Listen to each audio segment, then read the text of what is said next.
Welcome back to Let's Play DDO Permadeath.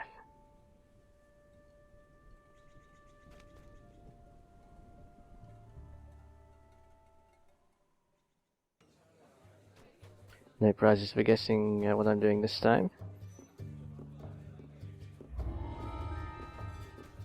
But I think it's time I started clearing down the early Tangleroot quests. So to begin with, I've got to get across the Explorer area. That should be a walk in the park for this character though.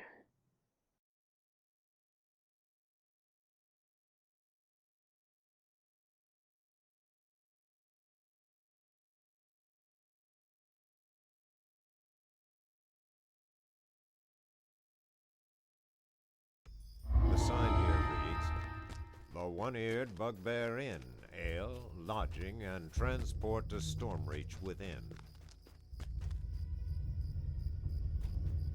If I get the first couple of quests done out here on Elite, I should be able to get a feel for whether I can do the later quests Elite as well.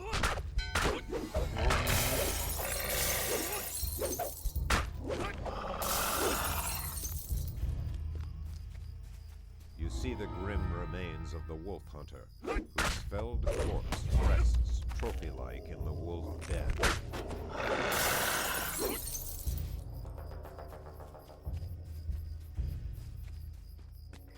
Alright. This area I am already over level for, of course. Well, not over level for the experience, but over the level 4 notional level for the area.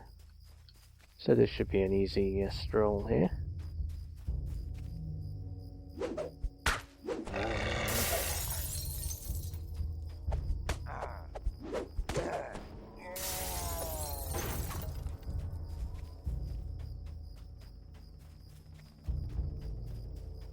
This hobgoblin skeleton nest is the first line of defense for keeping intruders out of Tangleroot.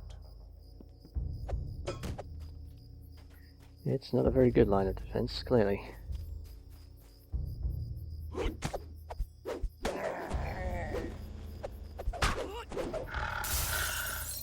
Well, that was impressive that one of the wolves tripped me back there.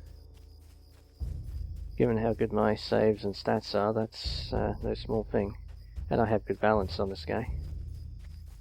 I pretty much have to have good balance on this guy since I have no rapid healing, so if I get knocked over I need to get back up fast.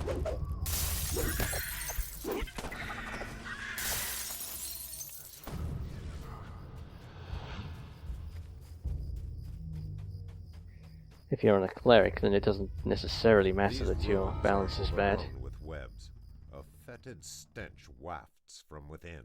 It's still risky, of course, but at least you can heal yourself when you get up.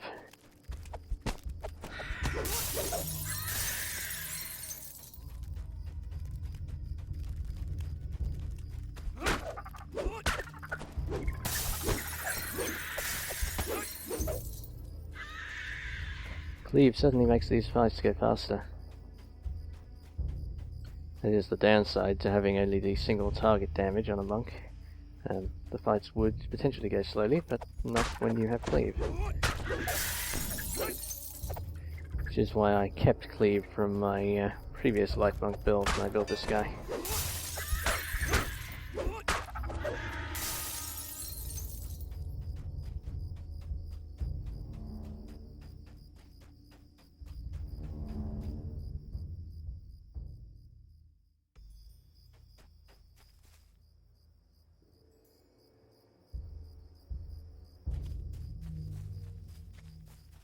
I may well make level 7 here, but I won't take it yet. I still have a few things to do at level 4 before I level up.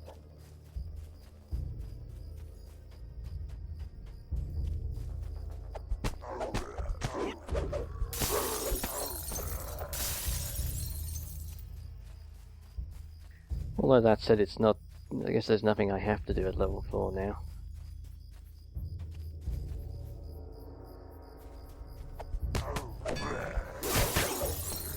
I always like doing proofs in the poison at level. An ancient fortress, half overwhelmed by the jungle. The scratches and stains around it say bugbears dwell here. I like doing that level, but I would only be able to do hard at level, not elite, I think. So I could wait until later. I've not decided yet.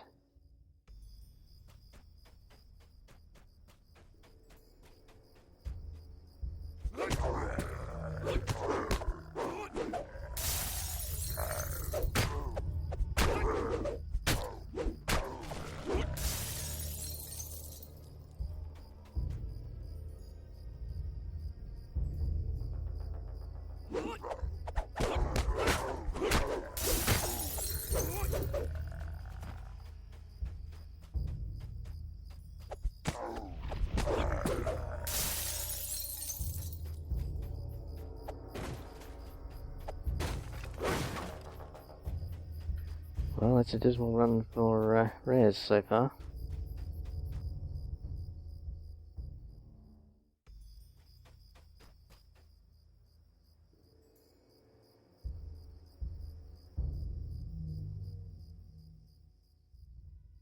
The river flows from this grotto, as does a horrid stink, which can have only one source: troglodytes.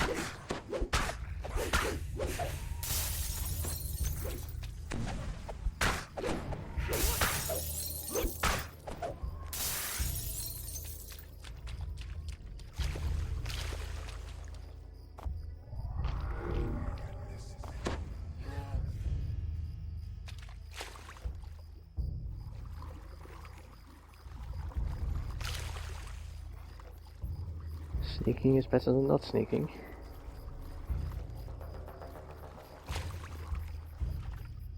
Yeah, the named guy's here. I've died in this fight before, a long time ago.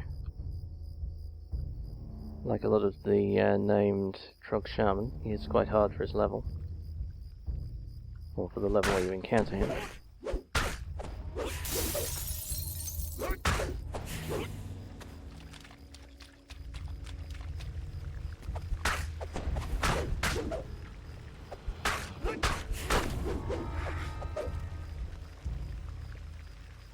That's not really a risk on a guy with good saves and evasion like this.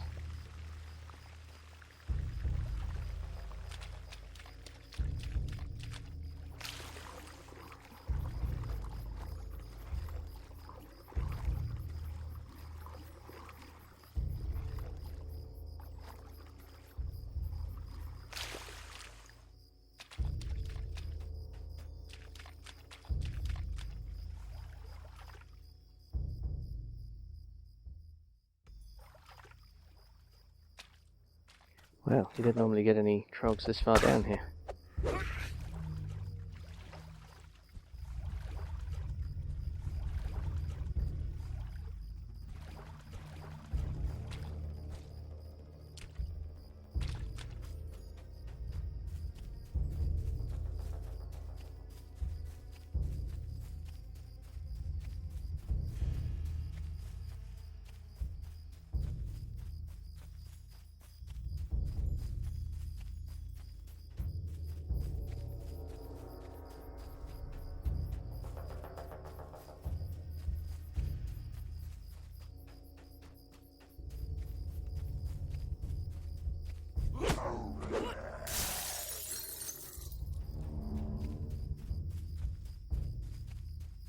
Oh, I should mention that since last time I spent another couple of action points getting myself to the 3rd tier of deft strikes. So I have a whole plus 10 to my offhand attack chance. Plus 10%, or maybe I should say plus 10 percentage points improvement in my offhand attack chance boost now.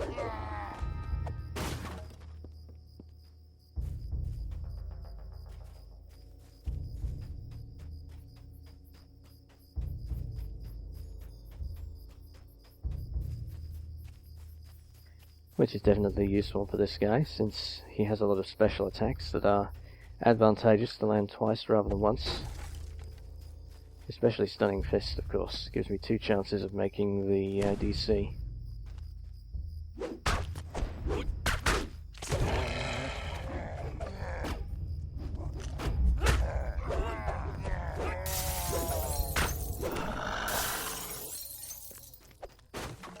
This hobgoblin battle ram blasted open the gateways of many forts and towns, making way for merciless hobgoblin invaders. Not that Stunning Fist is much use out here, since everything dies to the first hit anyway. But it will be extremely useful in the quest.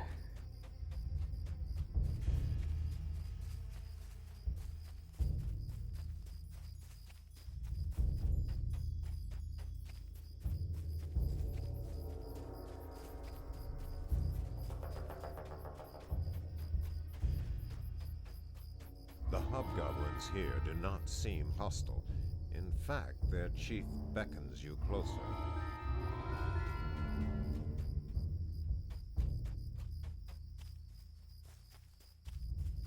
Alright, now I've spoken to him, I can get back to this point easily.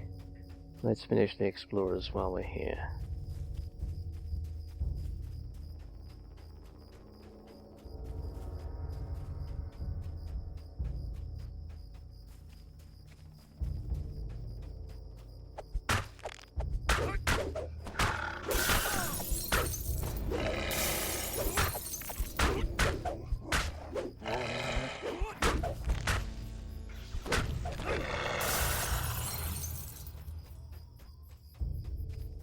Across the gorge, you see the One-Eared Bugbear Inn and the other side of the broken bridge.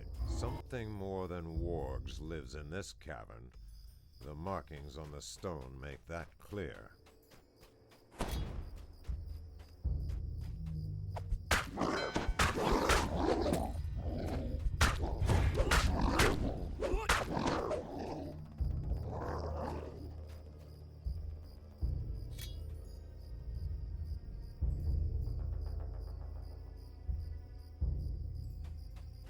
Okay, let's see if the rare is in.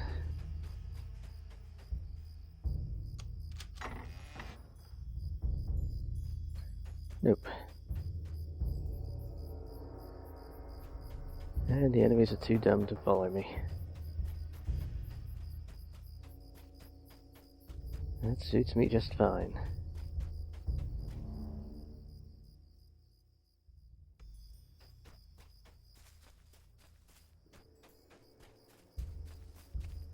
Okay, 4 explorers left. That must be the Splinter Skull entrance.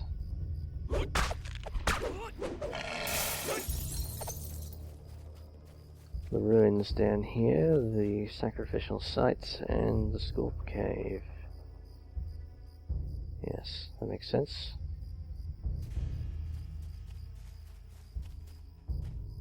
No giant rare.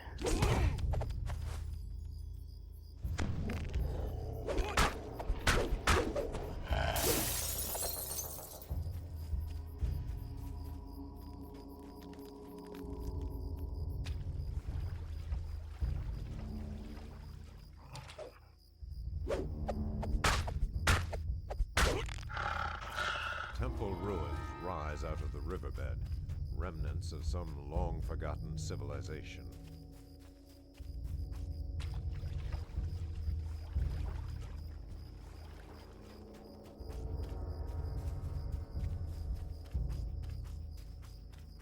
From the blood and bones piled here, this is a sacred place to the troglodytes, a sacrificial site.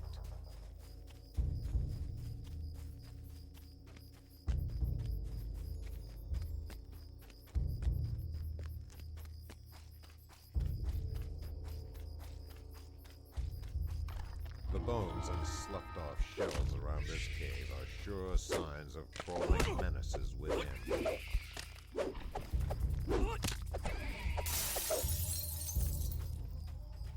These guys are all very easy. Right, I'll be on to the quest in a minute. Oh, nice. Another rare at last.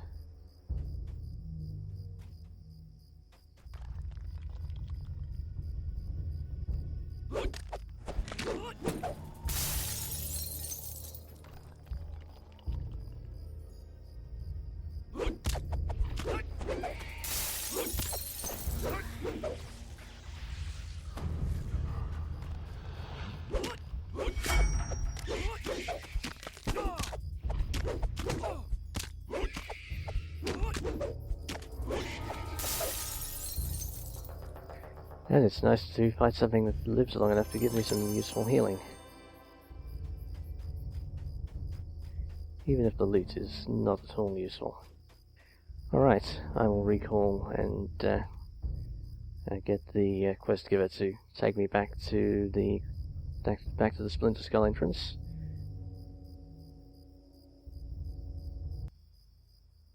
Welcome back to Let's Play DDO Permadeath.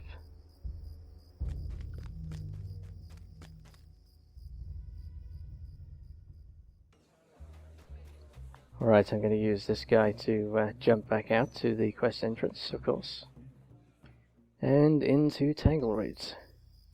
Or into Splinter Skull, rather. Here do not seem hostile. In fact, their chief beckons you closer. There are a few good reasons to do Tangleroot as soon as I can, especially for this character.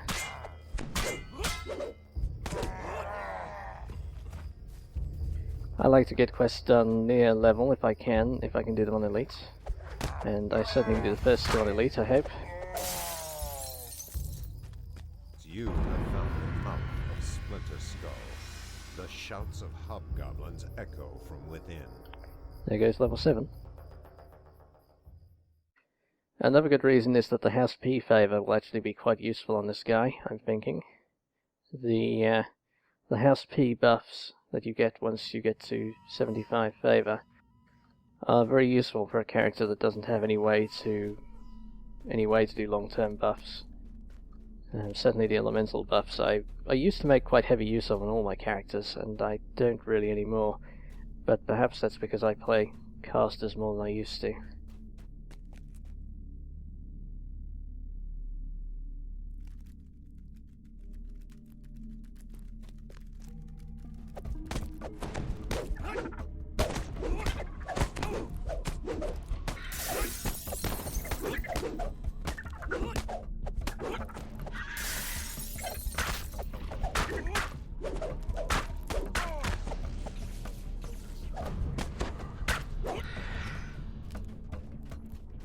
So yes, the House Fialman buffs will be quite handy, and I don't know if I'll make a lot of use of them, but I used to, and they were quite handy on my last monk, so I expect I might do so again.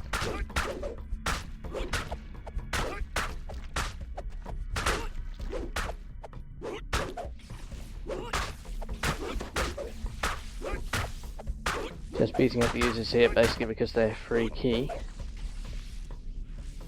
so there isn't really any reason not to beat them up. And I'm just getting a feel for the difficulty of the quest. But the other reason the Tangleroot will be big for this guy is that the death forward clicky at the end of the chain is unique and will be an important buff for this guy. You hear snarling from around the corner. The hobgoblin's den is near.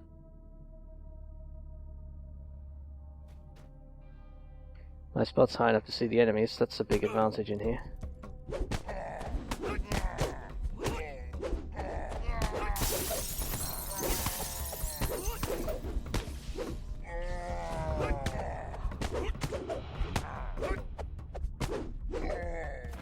I'm sticking with the frost hand wraps I picked up a few quests ago, as you can see.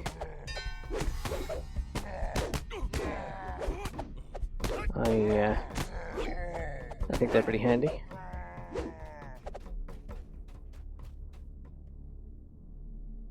Can't say the slow burst has shown itself to be useful at all yet. But that's part of why I'm still using them. I want to see if the slow burst actually comes in handy at all. I've never really had an opportunity to use it where it seemed advantageous before. But since I'm getting it for free on these Masterwork hand wraps, it seems like a good time to try it out.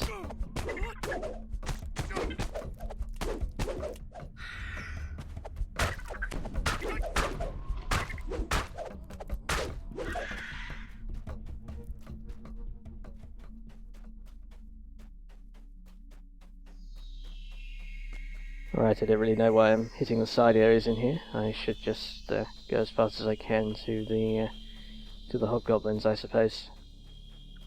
Let's do that.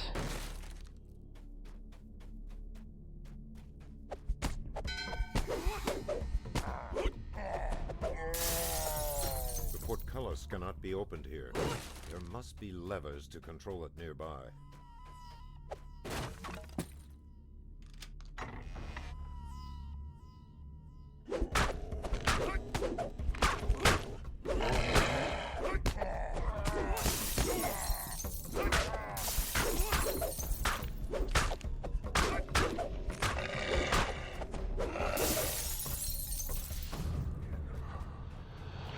Alright, the enemies in here are having a hard time hitting my AC, so I should be good, even though this is elite, and elite can be fairly tough in here.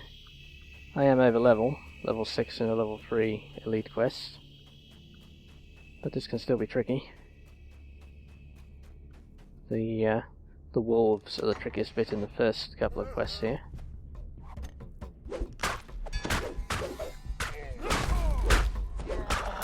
Cleave coming in handy again. Even in quests like this, where there aren't such large numbers of enemies at once, cleave is still very useful.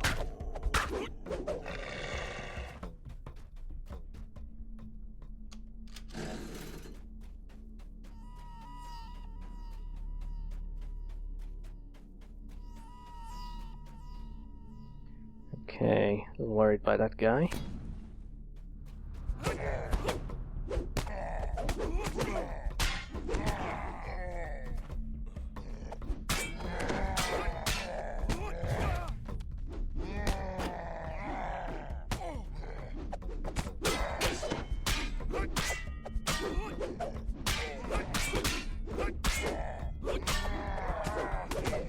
Wow, that was dire.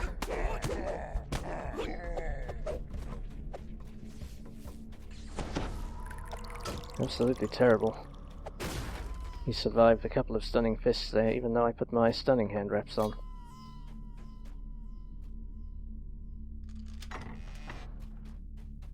Getting tripped in front of the heavy melee guy, about the worst possible outcome.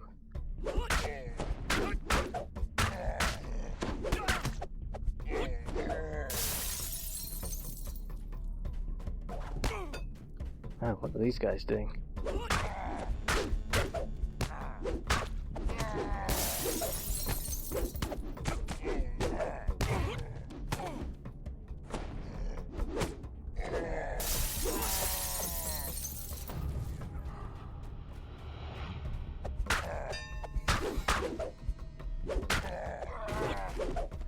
Well, that's a bit more like it.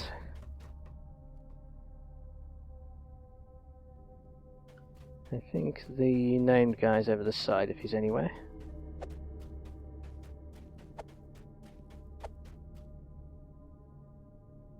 A large, haughty hobgoblin leers at you. This is Chag, Blade Master of Splinter Skull. You've slain 20 Splinter Skull hobgoblins. Hunger will be pleased. I wonder if Chag is a red named or if he's orange named.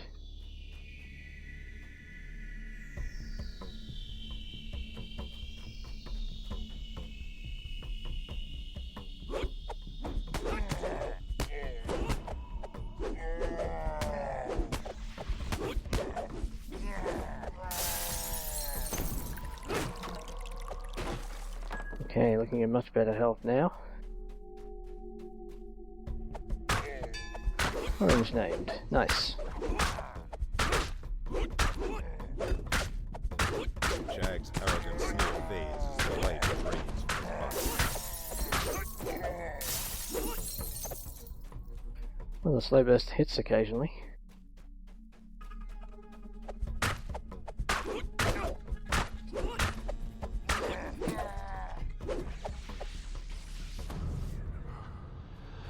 Alright, do I want to take on these scorpions? Not really, but I think I'll do it anyway.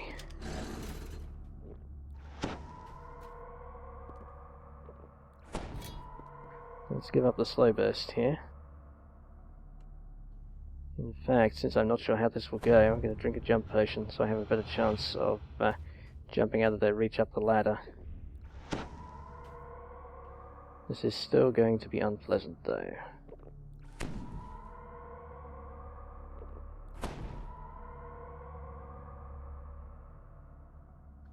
Let's get some decent healing potions swapped in here.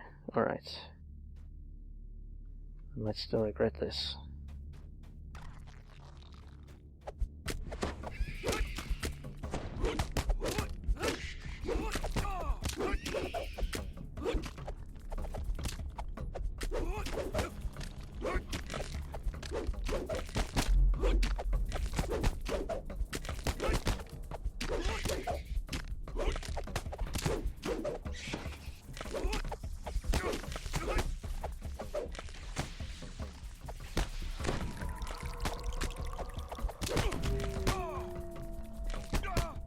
No. Oh, that was... Wow. Those scorpions are absolutely brutal. I should have jumped. They could hit me way up the ladder. I didn't realize they could do that. Wow. And I had better healing on my hotbar too, and I forgot to hit it. So stupid. I'm getting careless. Need to play more carefully than that.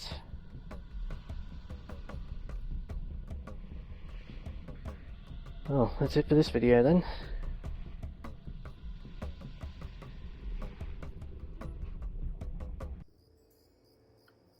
Well, that was yet another stupid death.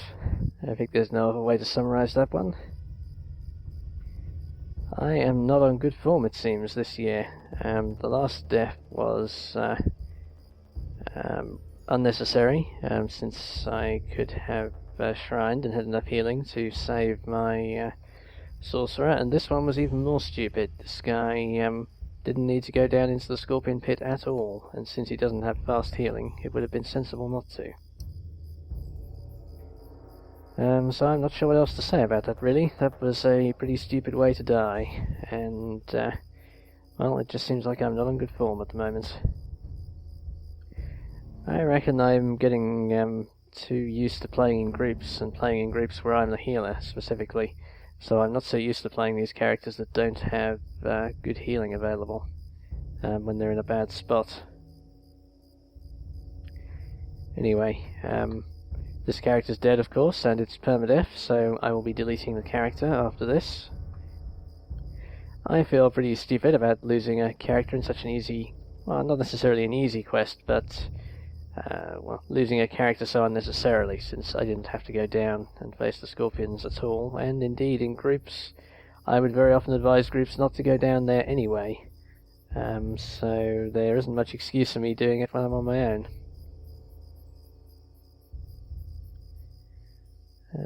Although I feel slightly less bad about it now, it's a few days since I was doing the actual playing there.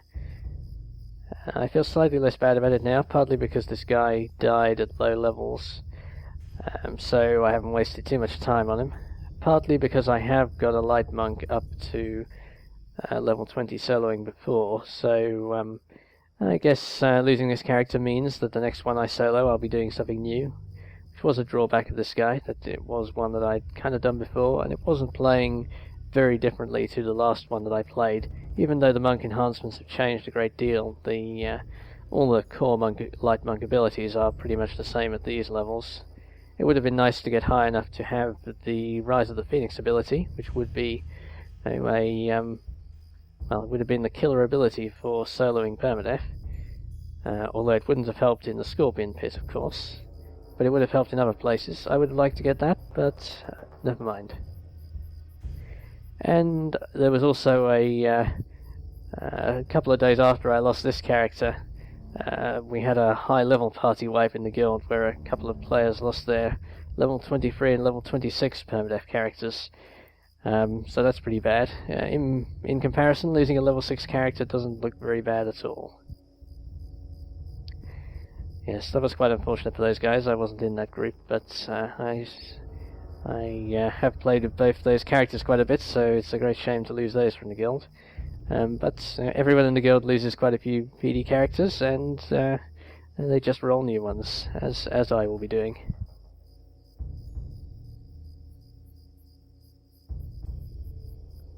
As usual in these wrap-up videos, I generally talk about the build a little, but there isn't very much to say here, I think. Like I said, I've played a light monk before, and so I already know the build pretty well. There were no real surprises playing this guy. I think not having improved Sunder was no handicap for this guy. I did quite like having that on my previous light monk soloer, but it didn't matter for this guy at all, not having it. The light monk healing abilities were still extremely useful, that much is clear. Cleave was just as useful as ever, I was enjoying having that, and I was making good use of the light monk buffs as I had done with previous monks. So yes, I still think light monk is an extremely strong build. Obviously Stunning Fist with a wisdom build is an extremely powerful ability, and it has a very short cooldown compared to other melee crowd control abilities. So that was very handy. And I think having the points in heal to boost my light monk healing abilities was very useful.